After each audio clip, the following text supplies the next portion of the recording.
Markelov to wait. UMP on either player, both decent armor penetration, but none bought up from NIP, so inconsequential. But Shara is going to try and start this off. GeT_RiGhT still finds Markelov, but he gets one first. That's threat to go down, so they get a little bit of information that there's two on the site. They go in one at a time, though, and Shara, he's able to turn this all around. Blake gets the last kill, but Shara staying alive and effective in that position. And interestingly, he is going to go for it, because with 12 seconds, he's got to take the gamble, and now he'll know it's on to B. And Forrest won't get good post-plant positioning out of this, but he will get the headshot. Bondic immediately down. That was very impressive from Forrest. Great awareness from him and a lovely shot to finish things off there. Good use of Molotovs last time they went for this play in toward Checker. They've got 5 again this time. No pinch play toward it, but Forrest opens it up on Markelov regardless. Well, that said, Forrest is going to take down World Edit. That starts it again as he gets the second entry kill. Blade's falling away from this. They're rotating off, and this is going to be a save. This has to be a save from Flipside. But it's a 2 versus 2.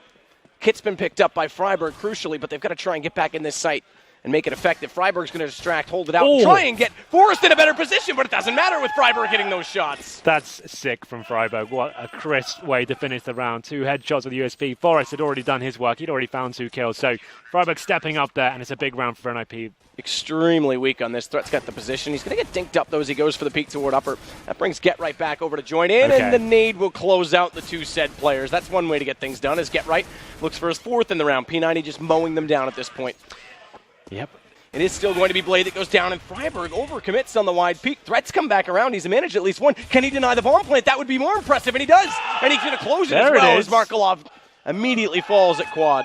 Threat's been very quiet this game now by 3 massive kills as well and denies the bomb. What a huge play from Threat. That's GeT_RiGhT. At least sees him in turn and doesn't go down, keeps him alive and relevant for the retake. But first and foremost, they've got to get that bomb planted if it is going to be a retake. And that means confronting the 2 players inside of B who set a crossfire and find 2 for the price of 1. In change, it's going to be Forrest to get Markelov, add to the total. And World Edit in a very awkward and dire position. And the checker room does fall to Forrest as well. There it is. As soon as he gets the M4 back out, Matt, he gets 4 kills. But it is going to be the split. GeT_RiGhT's waiting, but he's not sure which direction to look first. Doors open. Threat needs to confront that because GeT_RiGhT needs to turn back and find Bondic, which he does do quite successfully. Another up-close shot, and perhaps this is the right call, giving GeT_RiGhT the AWP. It seems that way, Matt. Looked like he was considering running toward Checker for cover, but the Molotov comes out. He still manages to hit Threat in the open despite having a terribly off angle. And a Molotov behind him, and he had nowhere to cover, but GeT_RiGhT finds him instead. It's Shara, re-entrance, and Freiburg thankfully turns back to find him, because that could have been awkward. And a good position from GeT_RiGhT. Post-plant goes immediately through CT spawn and cuts off before they can arrive on the retake to catch World Edit. It's Bondic and Blade. They need to find an opening fast in this situation. They both do have kits, but a good flash out. Bondic's going to get delayed even further, and with the double op purchase, and both ops down, do they elect to save this? Blade's going to go. He finds Freiburg. Immediately, Blade's got exist as well, and now it's GeT_RiGhT. 1 versus 1, but it was a 1 versus 2. He's going to close it out. There's the clutch from GeT_RiGhT. His statistics in those situations. He's killed again, and 5 people towards B for NIP. He's going to keep running this tactic time and time again. Why not, Henry? Why not? If it ain't broken.